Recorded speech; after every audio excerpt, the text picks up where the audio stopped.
est très heureux, je le dis en mon nom, mais aussi au nom de toute l'équipe municipale et de mon adjointe Catherine Chevalier, qui n'a pas pu venir ce soir.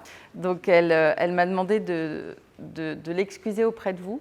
Mais en tout cas, je suis très heureuse comme maire de pouvoir lancer et vous accueillir d'abord dans cette mairie du 14e arrondissement pour cette conférence qui lance cette nouvelle édition du mois parisien du handicap, édition 2021, qui a été une nouvelle fois, alors qui se passe à l'échelle parisienne, mais où dans le 14e arrondissement, on a quand même une belle tradition très dynamique, avec un programme toujours très étoffé et très complet, très divers, et qui est préparé tout au long de l'année par le Conseil local du handicap, que je remercie encore très vivement d'avoir travaillé tout au long de ces derniers mois pour ouvrir et présenter, proposer aux habitants de notre arrondissement de pouvoir travailler, nous éduquer tous à la question justement du handicap et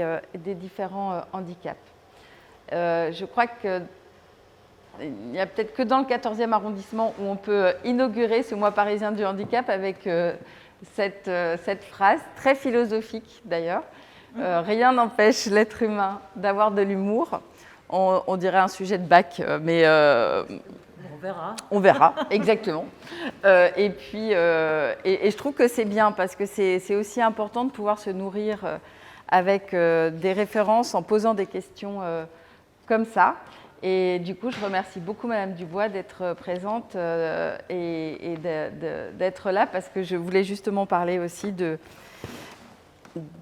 ce magnifique ouvrage qui retrace l'exposition qui se tient au musée de Sainte-Anne, follement drôle, et que j'ai pu avoir l'occasion d'aller visiter l'équipe il n'y a pas très longtemps. Et c'est quelque chose, un endroit très très beau et puis aussi qui met en lumière tout un travail artistique de la part de personnes qui ont été hospitalisées plus ou moins longtemps à l'hôpital Sainte-Anne, qui est une des références européennes et voire même mondiales sur la psychiatrie. Donc c'est vraiment très chouette que vous soyez là et que du coup, aux côtés du Conseil local du handicap, vous puissiez inaugurer ce nouveau mois de juin, voilà, qui est un mois extra, plus loin, ordinaire. Voilà. Et on espère qu'il sera un peu les deux d'ailleurs, pour qu'on puisse vivre de jours un peu meilleurs. Voilà, et merci. Donc cette conférence, vous êtes ici ce soir à la mairie, mais en tout cas, elle est retransmise. Elle sera enregistrée aussi et elle pourra du coup circuler. C'est aussi l'intérêt d'avoir qu'on ait tous progressé collectivement pour avoir manié ce type d'outils et avoir en tout cas ces réflexes pour pouvoir le partager avec beaucoup plus de personnes après cette soirée. Voilà, donc merci en tout cas et très heureuse de vous accueillir. Anne-Marie Dubois, donc, qui a été psychiatre hospitalière à l'hôpital Sainte-Anne, qui est responsable scientifique du musée de l'hôpital Sainte-Anne et secrétaire générale du centre d'études de l'expression.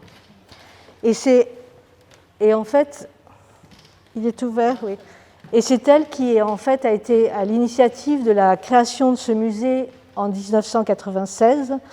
Et aussi, et ça je l'ai vu parce qu'on se connaît depuis déjà 2008, en fait, on s'est rencontrés en 2008, et qui a aussi fait de cette collection un musée, avec aussi des réserves, un centre pour la conservation de ces œuvres, qui sont en fait gérées comme des œuvres de n'importe quel autre musée en France, et c'est ça qui est aussi assez exceptionnel.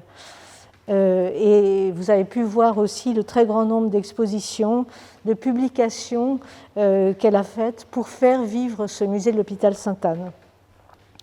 Donc en parallèle, elle dirige aussi depuis 1992 le Centre d'études de l'expression et donc continue d'animer des formations en art-thérapie. Voilà, et donc vous avez à votre disposition aussi le programme de tout le mois parisien du handicap, avec vendredi prochain donc une autre conférence une table ronde sur le sport. Ensuite, ce sera l'emploi. Et pour finir, donc, nous aurons le 25 juin une conférence sur l'archéologie du handicap. Voilà, je vais laisser la parole à Anne-Marie Dubois. Merci beaucoup Bénédicte Garnier. Effectivement, nous sommes des anciennes connaissances. On a fait des choses ensemble dans le domaine artistique et dans le domaine des publications. Merci beaucoup à Madame la maire d'organiser ces conférences et d'être aussi active dans ce qu'on appelle le handicap. Et je reviendrai sur le sujet, même si, rassurez-vous, contrairement à ce qu'elle vous a dit, je ne vais pas faire un exposé philosophique, mais je vais quand même réfléchir. Oui, je peux enlever, oui. C'est bien.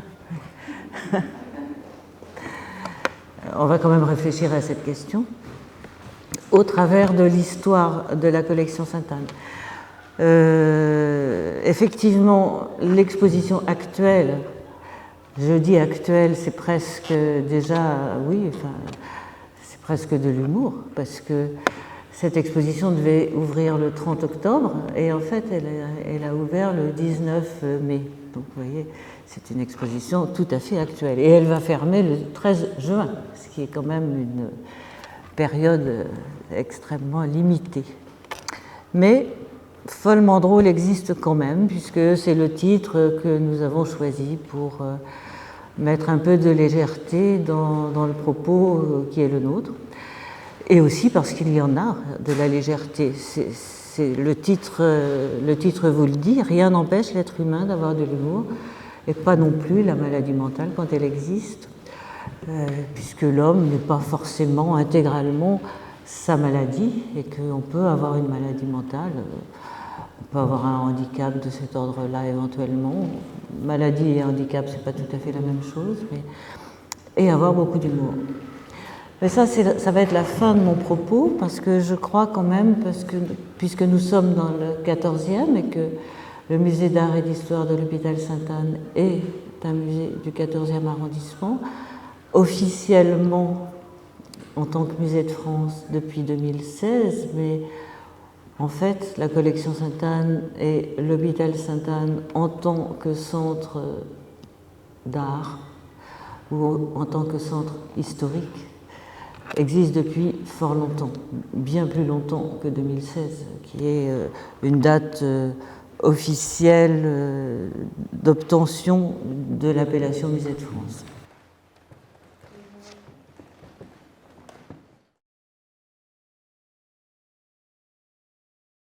Ce que vous voyez là comme image, alors comme introduction, ce que vous voyez là comme image n'est pas une production de quelqu'un qui a été malade dans sa vie.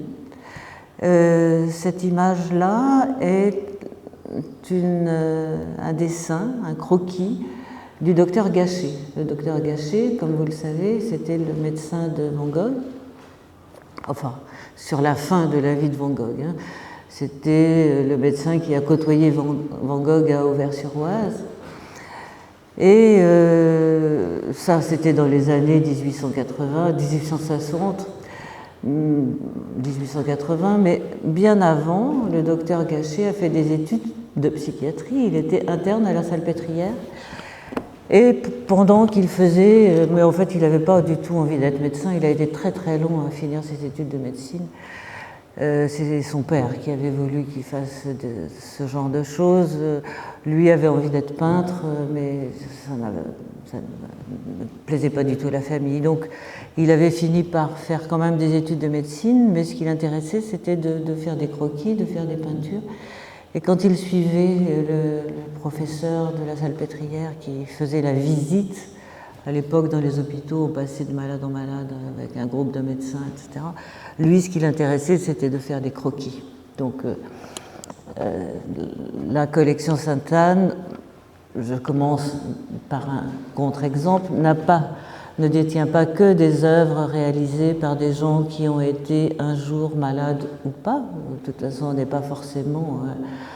on peut avoir des épisodes pathologiques, mais on n'est pas forcément malade de façon globale. est longue sur le plan psychiatrique.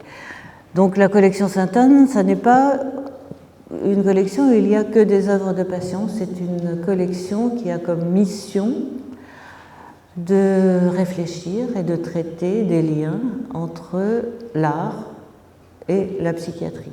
Donc c'est plus un lieu certes un lieu de conservation d'œuvres, il y a des œuvres majeures dont on parlera tout à l'heure, mais ça n'est pas un lieu où sont conservées systématiquement des œuvres de malades.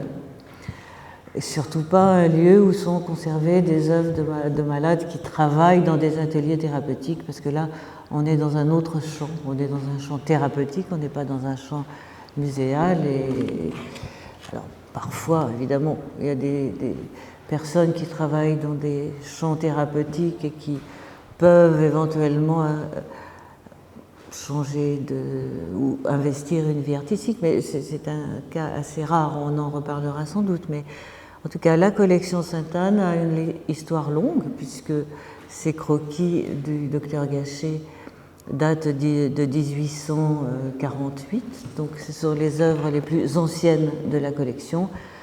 Par la suite, vous allez voir, la collection s'est enrichie de multiples façons. Si bien que quand on essaye de voir son panorama, les œuvres les plus anciennes c'est 1848 et les œuvres les plus anciennes, les plus récentes sont les dons qui ont pu être faits ces dernières années. Je dis les dons parce que jusqu'à maintenant, en tout cas, la collection Sainte-Anne n'a été constituée que de dons multiples et de provenances multiples. Alors, j'ai fait un grand saut là, je partais du milieu du 19e siècle. Là, les arts à l'hôpital, la fresque de Frédéric de Langlade dans la salle de garde de l'hôpital Sainte-Anne, effectivement, c'est un moment extrêmement important, mais il faut quand même que je vous cite 2-3 événements préalables qui expliquent que l'hôpital Sainte-Anne, au milieu du XXe siècle, était une cité des arts, si vous voulez, en tout cas un lieu où pouvaient se rencontrer des psychiatres, des philosophes, des psychanalystes, des écrivains, des artistes peintres, dont essentiellement des surréalistes, en tout cas. C'était un lieu très vivant au niveau artistique. Mais auparavant, il y avait eu en Europe quelques événements fondamentaux. C'est-à-dire, en 1900, à Londres, une exposition très bien relayée dans la presse. Il y a beaucoup de témoignages de ça. Une exposition à Londres qui a fait date, parce qu'il y avait beaucoup d'œuvres qui étaient issues du Moseley Hospital de Londres et d'œuvres qui avaient été réalisées par des patients hospitalisés à ce moment-là dans cet hôpital. Les psychiatres présents, qui avaient eux-mêmes une culture artistique, avaient choisi un certain nombre d'œuvres pour les exposer au grand public. Et ça a été une des premières expositions en Europe qui a montré des œuvres de gens hospitalisés, de personnes hospitalisées, qui avaient spontanément investi le désir de réaliser des œuvres, spontanément investi le désir de construire leur vie dans ce qui s'appelait à l'hôpital des asiles, de construire leur vie dans une production artistique très investie personnellement. Les critiques, il y en a eu beaucoup, en 1900 à Londres, ont été absolument dithyrambiques, et les critiques d'art s'interrogeaient, vous verrez que ça c'est un leitmotiv, mais s'interrogeaient beaucoup sur la qualité de ce qui était montré et sur la similitude qui pouvait exister entre les œuvres qu'il voyait dans les galeries ou dans les musées d'art contemporain de l'année 1900 et ce qu'il voyait là. Première réflexion de cette nature, et vous verrez qu'au fur et à mesure où on parlera de tout cela, cette réflexion est permanente et particulièrement intéressante. 1900 à Londres, en 1922 en Allemagne, c'est pour vous dire que c'était un phénomène européen. 1922 en Allemagne, Hans Prinzhorn, qui est à la fois psychiatre, historien d'art, philosophe, phénoménologue, a beaucoup de passion pour ce qu'il voit autour de lui, en particulier pour ses productions de malades. Beaucoup de passion pour ça, donc il décide entre 1920 et 1922 d'écrire à tous les hôpitaux psychiatriques d'Allemagne et de demander à ses confrères de lui envoyer ce qui était produit dans les hôpitaux. Encore une fois, il ne faut pas se méprendre, hein, c'était des initiatives totalement personnelles des patients qui vivaient là et qui, de temps en temps, soit parce qu'ils avaient préalablement une compétence artistique et qu'ils la continuaient là, dans l'asile, soit parce qu'ils découvraient quelque chose qui leur était une ouverture, la création d'un autre monde, un bien-être personnel qu'ils s'octroyaient par la découverte de leur plaisir créatif. Ce n'était pas du tout des œuvres des œuvres qui étaient issues d'ateliers thérapeutiques, etc. Hans Prinzhorn a fait un livre qui a fait autorité et qui s'est largement diffusé dans les milieux surréalistes d'Europe et surtout de France. Surréalistes qui se sont mis à exposer des œuvres, de leurs œuvres à eux, avec des œuvres des patients, dont Guillaume Pujol par exemple, pour Max Ernst. Et non, je vous dis ça parce que c'est le contexte. Hein, 1922, il y a aussi un peu plus tard, dans les années 20, Morgan Teller avec l'artiste très connu qui s'appelle Adolf Wolfli.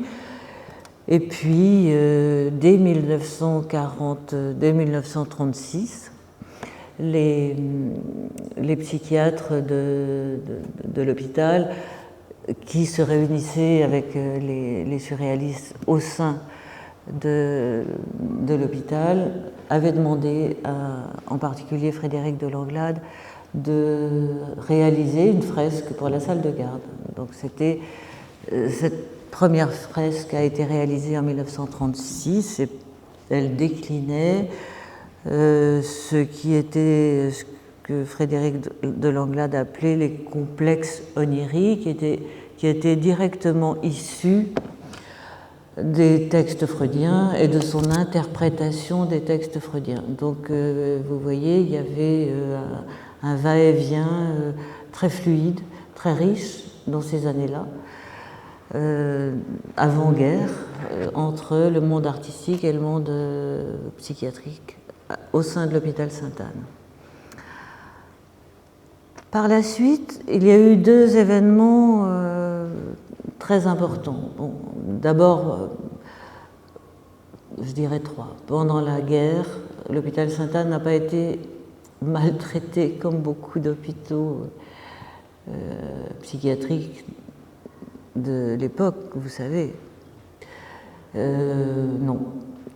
Pour des tas de raisons, je pense liées, d'après ce que j'ai compris de certains récits historiques, en lien à la personnalité de la personne qui était nommée là, l'Allemand qui était nommé là, et en partie en raison de l'attitude du personnel, mais sans doute aussi parce que celui qui dirigeait, l'Allemand qui dirigeait l'hôpital, fermait les yeux sur beaucoup de choses. Donc, beaucoup d'artistes juifs ont été protégés à l'hôpital. dont un artiste qui s'appelle Schwarz-Sabris, par exemple, qui était un artiste montmartrois d'origine juive hongroise et qui a été hospitalisé. Il l'a écrit là-dessus, donc on sait pas mal de choses sur ce qui s'est passé. Donc, beaucoup de juifs artistes ont été protégés dans cet hôpital à cette époque-là. C'est en partie pour cette raison qu'en 1946, juste après la guerre, Schwarz-Sabris et les médecins, et un certain nombre de médecins de l'hôpital Sainte-Anne, ont décidé d'organiser une exposition de toutes, enfin pas toutes, d'un certain nombre de productions de patients qui, pendant cette période-là, mais même avant, avaient déployé leur créativité au sein de cet hôpital qui était non seulement fermé, parce qu'à l'époque les hôpitaux étaient plutôt fermés, mais aussi en guerre, donc dans un monde en guerre. Donc, il y a eu donc cette exposition de 1946. Donc vous voyez organisée à la fois par Schwarz-Sabris, cet artiste, et le directeur de l'hôpital, des médecins, etc. C'était une exposition ouverte au grand public. Et ça a été un point très très important dans cette après-guerre pour l'hôpital, pour montrer ce qu'il avait pu être, et que la vie reprenait, et que la vie artistique reprenait, et qu'on montrait des choses qui avaient été produites pendant cette période-là. C'est aussi un moment important parce que c'est des termes, vous avez vu que j'ai prononcé le terme de malades qui avaient des productions artistiques, vous avez vu que je n'ai pas prononcé trois termes qui posent problème conceptuellement et qui sont régulièrement employés quand on parle de production artistique, de gens qui ont été malades. Vous voyez, j'utilise cette périphrase. Les termes qui sont utilisés généralement, c'est art des fous. Bon. Effectivement, au début du XXe siècle, on parlait de l'art des fous. D'ailleurs, André Breton aussi parlait de l'art des fous, mais ce n'était pas dans sa bouche négatif, hein, parce qu'il a écrit un texte particulièrement intéressant sur La clé des chants ou l'art des fous, et qui est un texte qui, justement, glorifie plutôt l'inventivité et, chose importante, la liberté de création de ces artistes-là. Donc, il y a le terme d'art des fous, il y a le terme d'art psychopathologique, qui était un terme qui s'est développé dans les années 50 et qui est issu du monde psychiatrique, et le terme d'art brut, qui lui s'est développé dans les mêmes années. Je dis ça parce que Jean Dubuffet, qui est à l'origine du terme d'art brut, est venu voir l'exposition de 1946, c'est-à-dire c'était le début où Jean Dubuffet s'intéressait beaucoup à ces productions qu'il disait différentes de celles du monde de l'art en général, et il a souhaité trouver une terminologie ou, disons, conceptualiser ces œuvres-là, et au lieu de les appeler crûment comme là, œuvre de malades mentaux, il a trouvé le terme d'art brut. Bon. Ce terme qui est un concept et qui n'est pas une définition d'un style artistique, si vous le souhaitez, on pourra revenir dessus. Il est issu de Jean Dubuffet et il appartient essentiellement à Jean Dubuffet. Il se trouve qu'aujourd'hui, en 2021, et depuis les années 2000, disons, depuis une vingtaine d'années, ce terme est à nouveau très à la mode, très utilisé, très galvaudé, et c'est devenu plutôt une marque, si j'ose dire, utiliser un terme de maintenant, c'est plutôt devenu une marque qu'un style artistique, évidemment. D'une certaine façon, moi je préfère parler d'art des fous parce que c'est plus poétique et ça renvoie à Breton. Mais évidemment, il n'y a ni art des fous, ni art brut, ni art psychopathologique, et on reviendra sur ces choses-là. C'est même le sens, un des sens de ma communication d'aujourd'hui, c'est-à-dire qu'on peut être malade, avoir été malade, être malade de façon permanente, c'est-à-dire d'avoir un handicap, etc., au niveau psychique, sans pour autant produire des choses qui sont pathologiques ou qui auraient des signes pathologiques. C'est le sens de mon propos d'aujourd'hui, mais c'est aussi le sens du musée d'art et d'histoire de l'hôpital Sainte-Anne, puisque là, vous voyez qu'il y a un lieu qui est un musée d'art et d'histoire. C'est aussi le sens de la mission de ce musée. Donc l'exposition de 1946, pour que Sainte-Anne s'ouvre à nouveau sur la ville, puisque, encore une fois, c'était une exposition ouverte au public. Il n'y avait pas de... Bon, ceux qui habitent autour de Sainte-Anne connaissent et voient bien que c'est un jardin public, que ce n'est pas un lieu qui est un lieu d'enfermement, sauf là où il y a Vigipirate, mais enfin, indépendamment de Vigipirate, ce n'est pas un lieu d'enfermement. Les gens du quartier viennent promener leurs enfants le dimanche, c'est pas du tout. Pourquoi je dis ça? Tiens, j'ai oublié le sens de ma... des gens qui connaissent l'hôpital, oui, savent que ce n'est pas un lieu d'enfermement au sens matériel du terme, mais bon, tant pis. Après l'exposition de 1946, oui, j'ai retrouvé, c'était déjà un lieu ouvert, puisque à l'intérieur de l'hôpital, on organisait des expositions ouvertes au grand public. L'exposition d'après, qui a été fondamentale pour la collection Sainte-Anne et pour le musée d'art et d'histoire de l'hôpital Sainte-Anne, c'est une exposition qui a été organisée en 1950. Je passe les circonstances, c'était lors du premier congrès mondial de psychiatrie qui a eu lieu à Sainte-Anne, et toujours dans la même optique d'un lieu culturel, cet hôpital. Il y avait des psychiatres érudits, Jean Delay qui était académicien, écrivain, Henriet qui a inventé la psychiatrie institutionnelle. Il y avait beaucoup de gens très cultivés, très actifs. Ils ont décidé d'organiser, dans ce contexte-là de l'hôpital, une exposition qui, en faisant venir, à la façon dont Princeton l'avait fait pour l'Allemagne, en faisant venir des 17 pays qui participaient à l'événement, des œuvres de leurs patients, des patients qui avaient chacun dans leurs hôpitaux respectifs, que ce soit d'Inde, du Brésil, des États-Unis, d'Allemagne, non, pas d'Allemagne. Justement, il n'y avait pas des œuvres d'Allemagne. C'est d'ailleurs, il n'y a pas très longtemps que je me suis fait cette réflexion-là. Enfin, d'Amérique du Nord, d'Amérique du Sud, jusqu'en Inde, en Slovénie, qui ne s'appelait pas la Slovénie, de Bohême, voilà, de Bohême. Bref, des œuvres du monde entier. Là encore, l'ouverture était au grand public. Ce qui est important, et beaucoup, ça a été très visité. Ce qu'il faut retenir de cela, ça c'était les journaux qui ont été publiés, enfin certains journaux publiés à l'époque où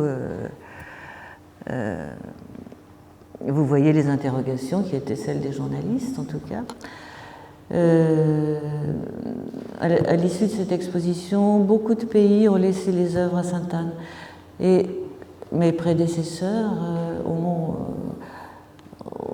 œuvré pour conserver de façon tout à fait correcte, au début en tout cas, ces œuvres qui venaient de plusieurs pays. Ils ont fait, pas d'inventaire malheureusement, mais un début ils les ont conservés, ils les ont publiés, ils les ont photographiés. Volmar, qui a été un des instigateurs de cette a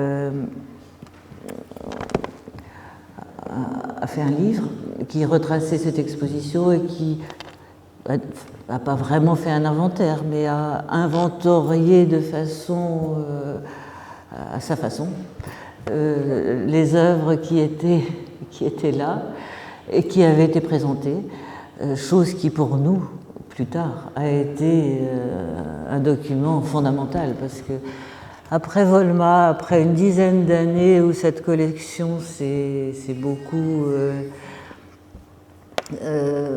a été montrée, a été valorisée, a été publiée, au départ de Volma et de Delay, les choses se sont beaucoup délitées et la collection est restée un peu à l'abandon. Les successeurs de Volma ayant plus d'intérêt pour la partie, disons, thérapeutique de ce lieu que pour la partie historique et de conservation des œuvres. Donc ce n'est effectivement qu'à partir de 1996, comme Bénédicte Garnier le soulignait, que la collection a pu être sortie, enfin, quand je suis arrivée, moi, je suis arrivée il y a longtemps, être sortie des caves, la collection a pu être restaurée, en tout cas en partie, et surtout inventoriée. Ça a pris tout ça beaucoup de temps. Il fallait convaincre l'hôpital qu'il fallait un lieu pour des réserves. Je ne vous dis pas combien de temps il a fallu pour convaincre l'hôpital qu'il fallait un musée. Donc, ça a été, parce que bon, ça n'était plus dans la culture de la première partie du XXe siècle.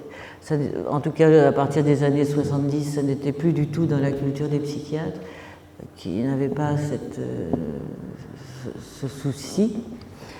Donc, Sainte-Anne, Cité des Arts, à partir des années 70, ça a beaucoup périclité. Donc, il a fallu reprendre les choses un peu à zéro en faisant ces travaux-là d'inventaire et de publication, de restauration, de conservation, et puis en faisant l'effort de montrer ces œuvres-là, qui n'avaient pas été montrées depuis les années 55-60. Donc on a organisé de très nombreuses expositions depuis 1996, je crois un peu plus de 50, c'est ça ? Pour montrer les œuvres majeures de la collection qui progressivement rentraient dans l'inventaire et progressivement ont été pour certaines restaurées, en mettant l'accent dans un premier temps sur les œuvres dites, enfin, qu'on appelle nous emblématiques, c'est-à-dire les œuvres qui avaient été laissées à l'hôpital en 1950 et qui constituent, j'allais dire, le fond emblématique historique de la collection Sainte-Anne, même si par la suite elle s'est beaucoup enrichie. Dans ces œuvres emblématiques, il y avait un don très important venu d'Inde, réalisé par un artiste en 1946, dont je vous ai là donné quelques images d'aquarelles particulièrement subtiles et raffinées.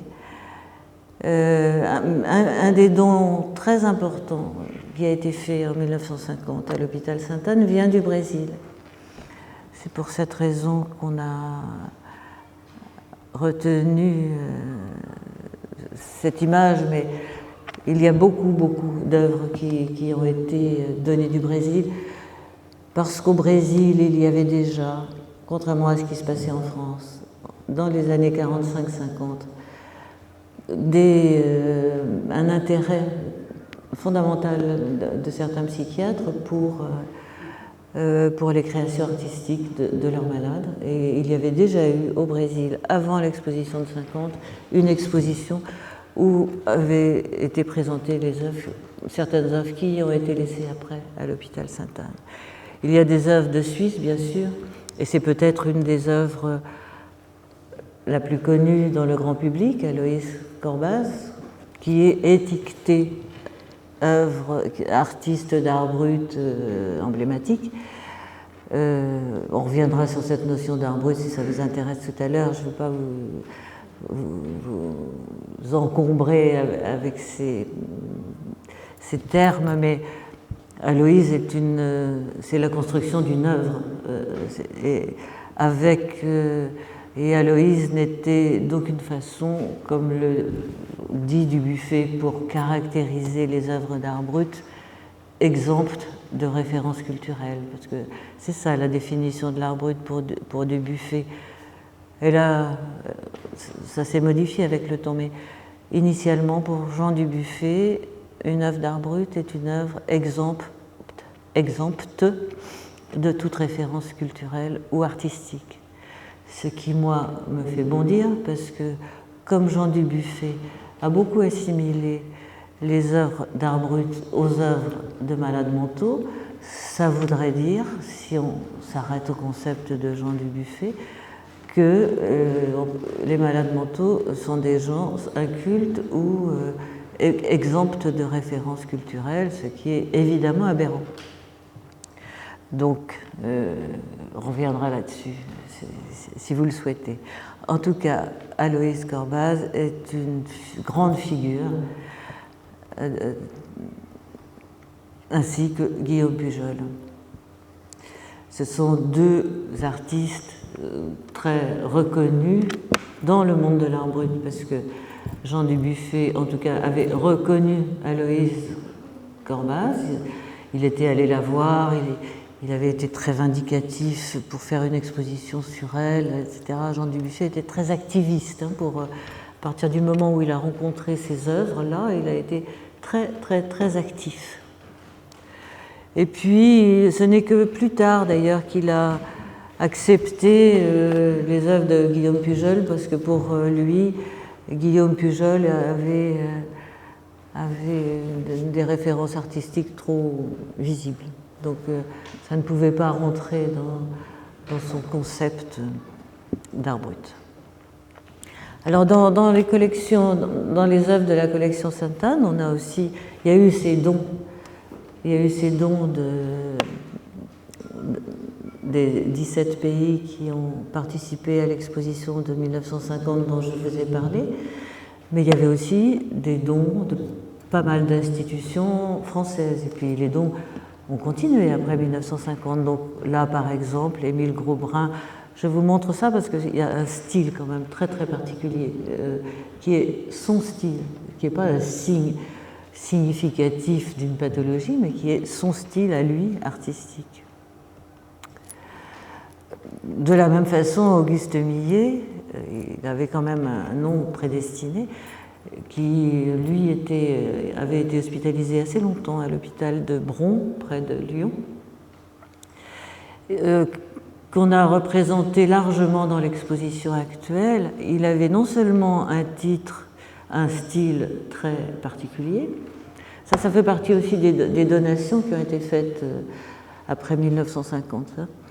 Il avait non seulement un style très particulier, faussement naïf, mais la majeure partie de ses œuvres étaient éminemment humoristiques. Si vous voyez ce qu'il y a écrit, non? Alors je vais vous le dire. Ah, vous le voyez? Une famille de Macreuse venue à Paris pour y être logée tranquillement. Bon. C'est du dadaïsme, du surréalisme, c'est ce que vous voulez. En tout cas, c'est extrêmement deuxième degré, troisième degré, avec en plus sur le plan stylistique des subtilités au niveau des perspectives et au niveau de la construction de l'image, qui est quand même tout à fait étonnante.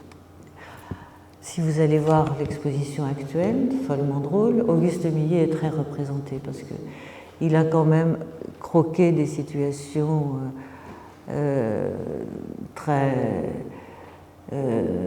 qui touchent à la satire sociale, qui touchent à la satire de la psychiatrie et qui sont plastiquement très reconnaissables.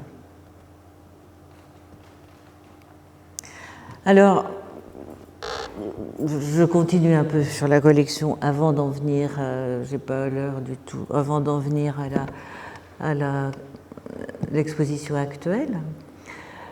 Depuis 1996, donc, la collection vit par les expositions régulières, enfin vit aux yeux du public, disons, parce que la faire vivre c'est autre chose, mais elle vit aux yeux du public grâce à des expositions.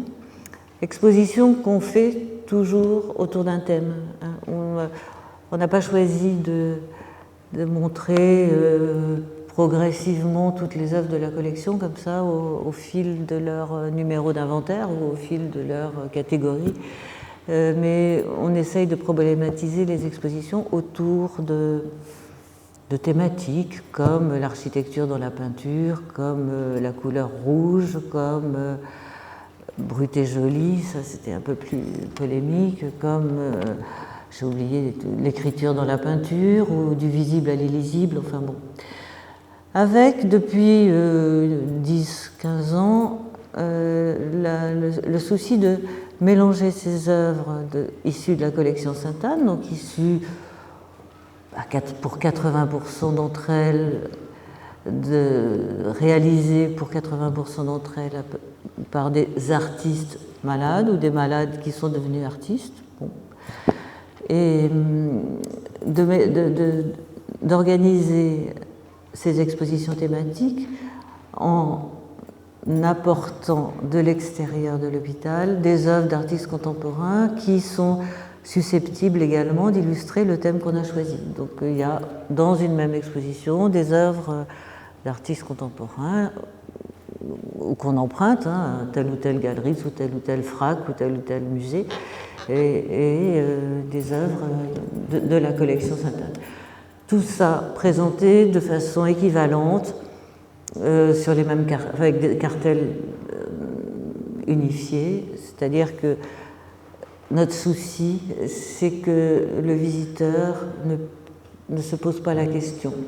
Ça, c'est fait par un malade ou c'est pas fait par un malade? Ça, c'est une œuvre d'art contemporain ou c'est une œuvre de la collection Sainte-Anne? Et puis, si c'est fait par un malade, qu'est-ce qu'il avait? On s'en fout de ce qu'il avait. Donc, on ne met pas non plus de référence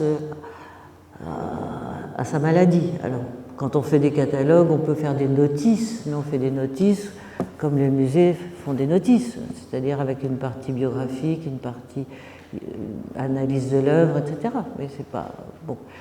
Donc, vous voyez que le but de ces expositions, il est vraiment de déstigmatiser les œuvres et les maladies et les auteurs des œuvres, pour bien montrer que d'abord, on ne projette pas forcément sa maladie dans l'œuvre. Quand on a organisé l'exposition Brut et Joly, et là, avec Follement Drôle, en fait, on fait à peu près la même chose.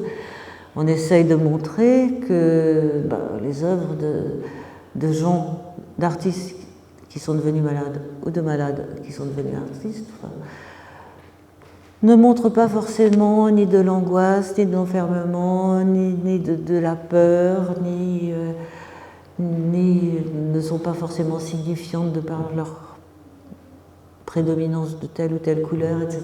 Donc, et que si on montre un pot de fleurs de Gasiorowski ou un pot de fleurs d'une des œuvres de la collection Sainte-Anne, pratiquement on peut les confondre parfois. Donc c'est très important. Donc oui, parfois il y a des œuvres qui sont terribles, mais ça n'est pas du tout systématique. La présence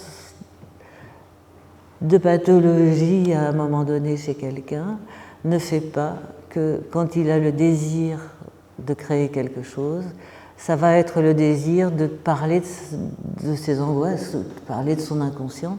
Ça peut aussi, c'est ce que je disais dans Brut et Joly, le désir de se créer un monde idéal joli, beau, enfin, qui sollicitent d'autres choses pour eux-mêmes et pour les gens qui vont regarder éventuellement. Donc ça c'est vraiment des points qui sont les missions du MASA, du Musée d'art et d'histoire de l'hôpital Sainte-Anne, parce que À l'heure actuelle, bon, depuis les années 70 et depuis que le terme d'art psychopathologique est employé, mais à l'heure actuelle, avec cette entre guillemets folie de l'art brut, on a tendance à faire des assimilations extrêmement rapides et fausses entre maladie brute et signification de l'angoisse au travers de la production. On a voulu faire un peu la même chose en faisant Follement drôle, mais Follement drôle a pour nous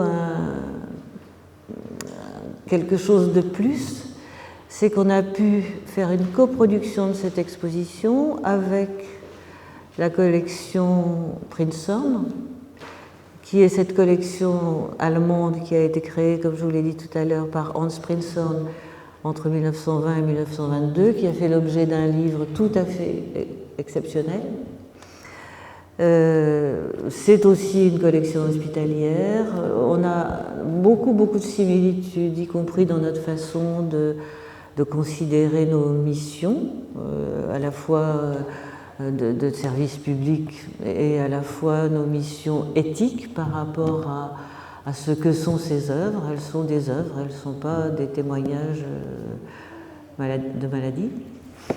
Donc ça faisait longtemps qu'on avait envie de faire une exposition en collaboration avec Heidelberg, avec cette collection de Prinzhorn. Et il se trouve qu'on s'est entendu, miraculeusement quand même, sur le thème de Follement drôle, ce qui est quand même, enfin, sur le thème de l'humour.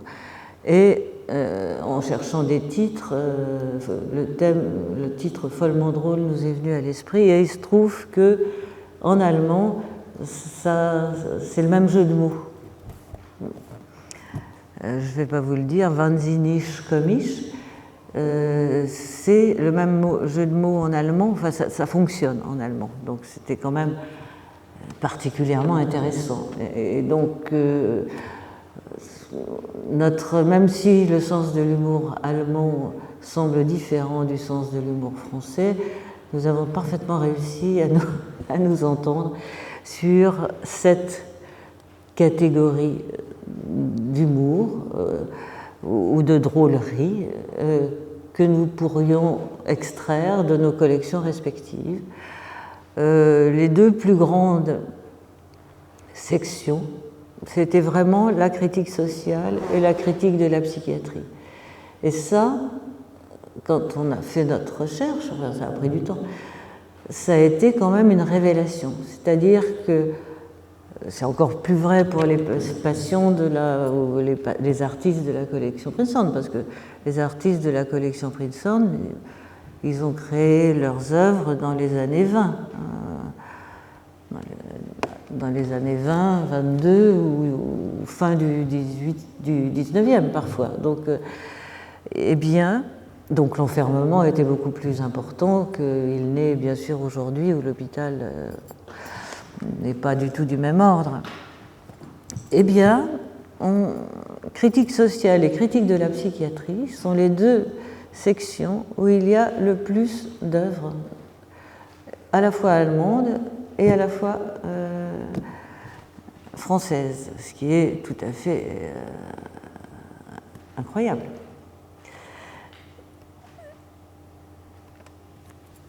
Les autres catégories qui se ressemblent d'ailleurs un peu sont la caricature, la bouffonnerie et le grotesque. Bon, donc ça c'est la caricature. Ça c'est la bouffonnerie ou le grotesque? C'est la bouffonnerie, ça. Et ça date des années 24, vous voyez. C'est quand même...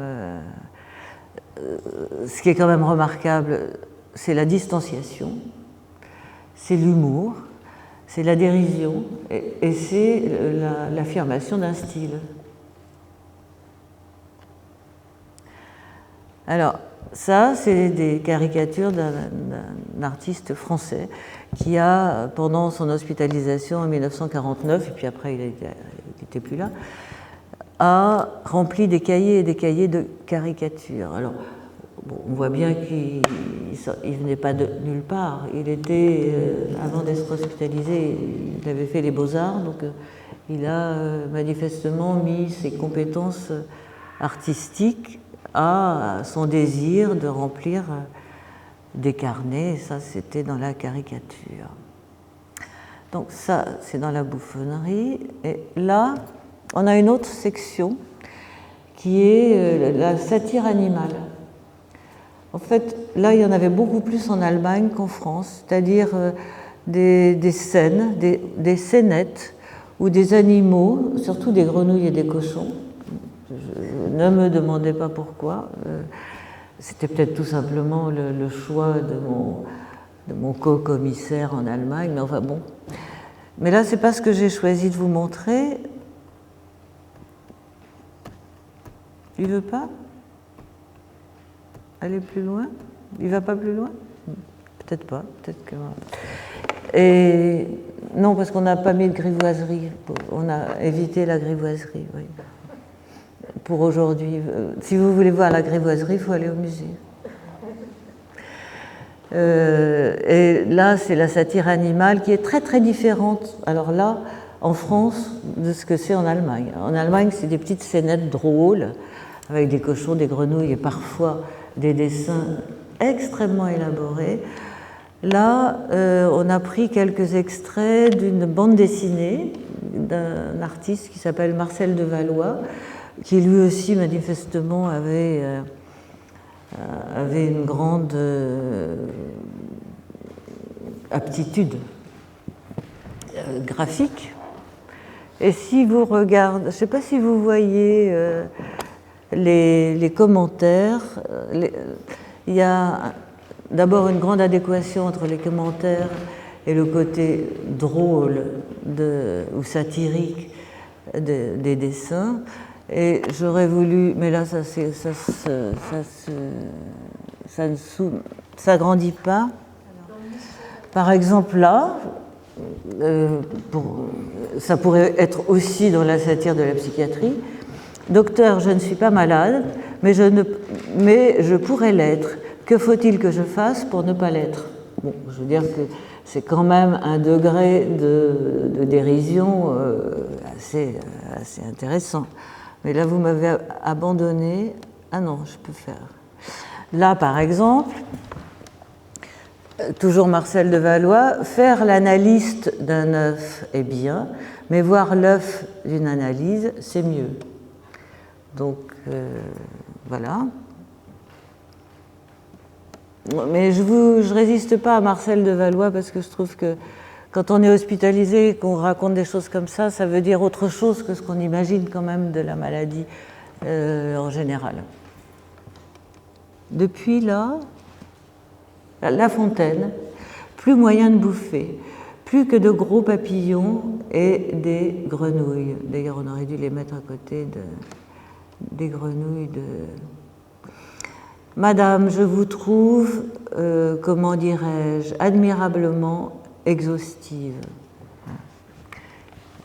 Je m'arrêterai là, mais c'est très très fin.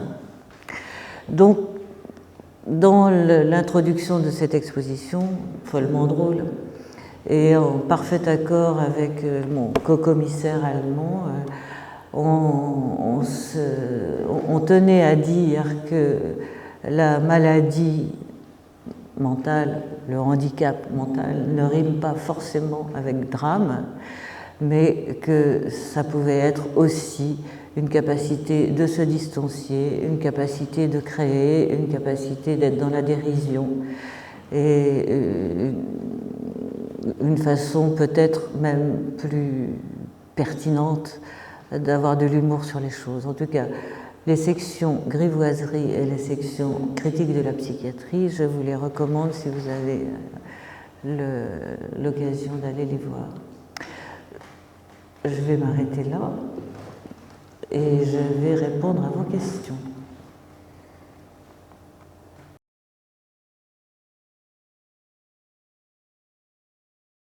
Alors c'est très différent selon qu'on est en 1892 puisqu'il y a des œuvres, ou selon qu'on est en 1989 et encore. La majeure partie des œuvres, enfin, je vous ai dit, enfin, à un moment donné, mais c'est vrai qu'on ne peut pas... Dans la collection Sainte-Anne, 90% des œuvres ont été réalisées par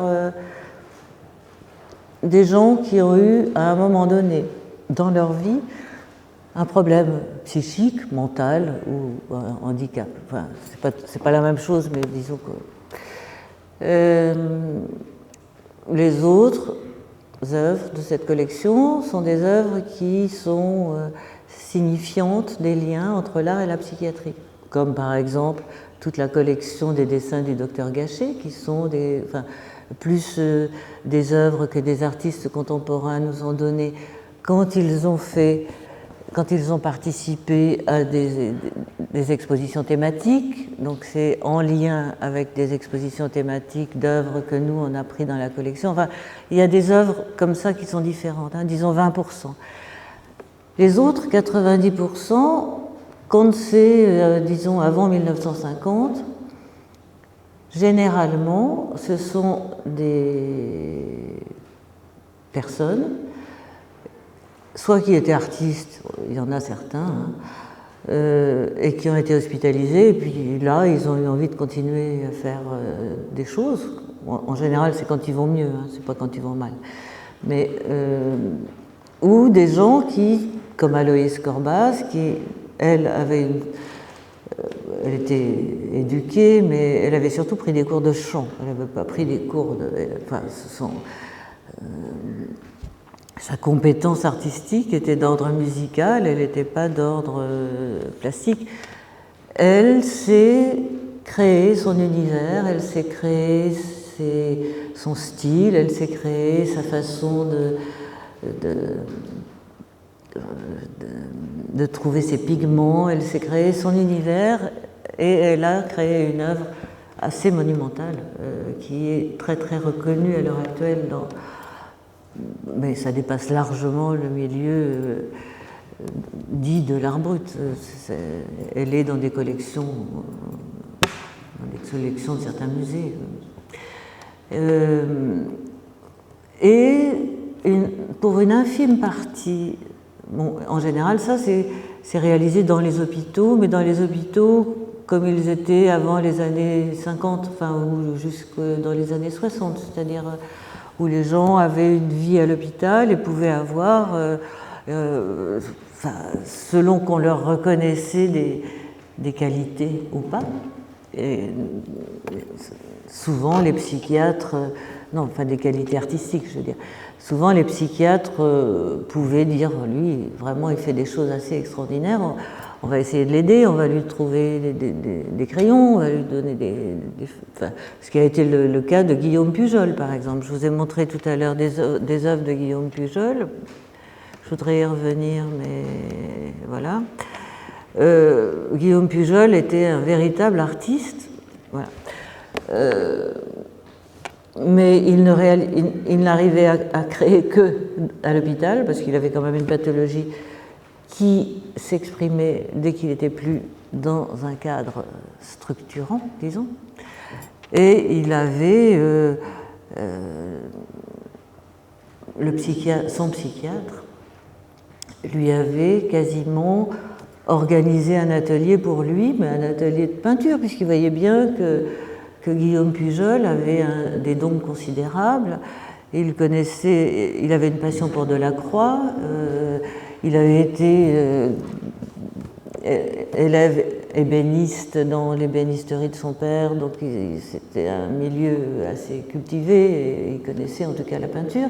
Un de ses frères était aux Beaux-Arts. Bon, il se trouve que, pour des raisons liées à sa maladie, il avait besoin d'être très encadré, mais les psychiatres qui se sont occupés de lui dans les années 38-40 lui ont permis d'avoir les conditions de sa propre création, ce qui est très très différent d'ateliers thérapeutiques comme on peut voir maintenant, hein, très différent.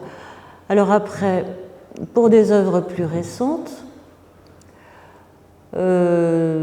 dans la collection Sainte-Anne, par exemple, il arrive que des patients qui sont devenus artistes, enfin, qui ont investi dans des ateliers, alors là pour thérapeutique pour le coup, investi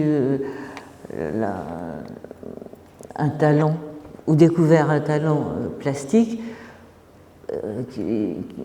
qu'ils ont continué à l'extérieur, une fois qu'ils ont été à l'extérieur de leur propre chef en tant qu'artiste. Ça arrive, c'est rare, hein, parce que c'est pas parce qu'on a une pathologie mentale qu'on va avoir plus de talent qu'un autre, mais ça peut exister. Donc il y a certaines œuvres, mais très peu, de la collection qui sont issues d'ateliers, mais d'ateliers dans la mesure où c'est des patients qui sont devenus des artistes et qui ont eu envie à un moment donné de faire une donation, mais c'est une donation personnelle. C'est comme les artistes contemporains qui ont fait des donations aussi à la collection Sainte-Anne quand ils avaient participé à des expositions, ont fait des donations officielles. Enfin, tout ça, c'est des choses qui sont très, très calibrées.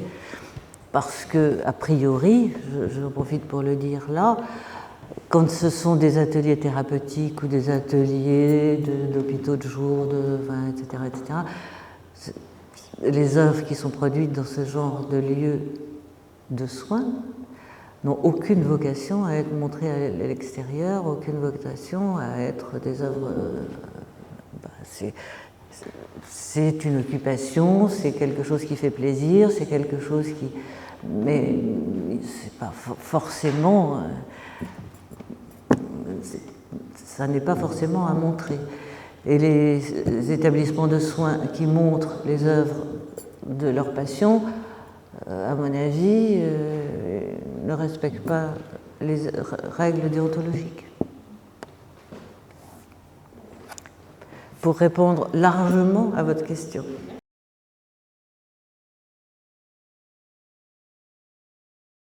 Non, un portrait d'artiste, c'est déjà difficile quand c'est un artiste, j'allais dire normal, entre guillemets.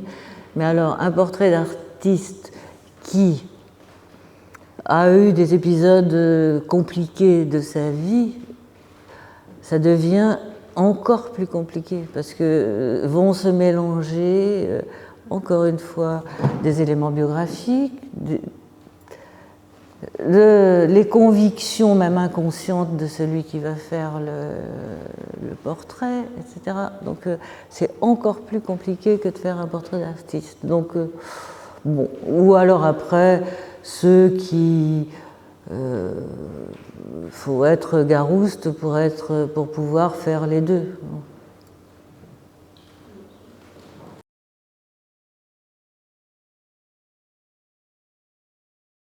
Rien n'empêche, sauf la personne elle-même, si vous voulez.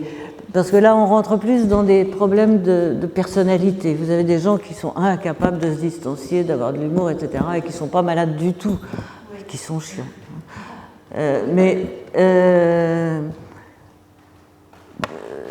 Au contraire, alors je ne veux pas dire que le handicap favorise l'humour, non plus.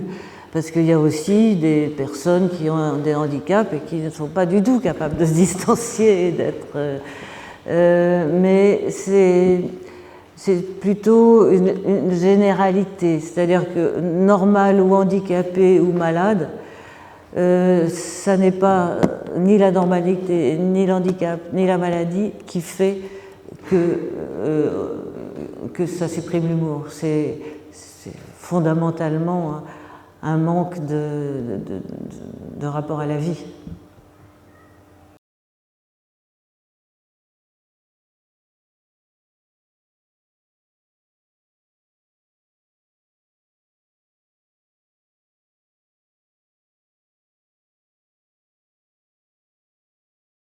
Absolument. Absolument. Absolument. La distanciation, ce qu'on appelle en thérapie, mais alors là on change de sujet, mais le degré d'insight, enfin, ça dit bien ce que ça veut dire, le degré d'insight, c'est-à-dire le degré de la capacité de se regarder fonctionner en prenant de la distance par rapport à ses affects. Non, voilà. Bien sûr, c'est un objectif. Mais il y a des malades enfermés dans des hôpitaux allemands du 1910 qui, sans aide extérieure en tout cas, ou peut-être avec l'aide de leur talent artistique, étaient capables d'avoir accès à ça. C'était peut-être ce qui leur faisait du bien. Capables de cette dérision, de cette distanciation. Oui, c'est une excellente question.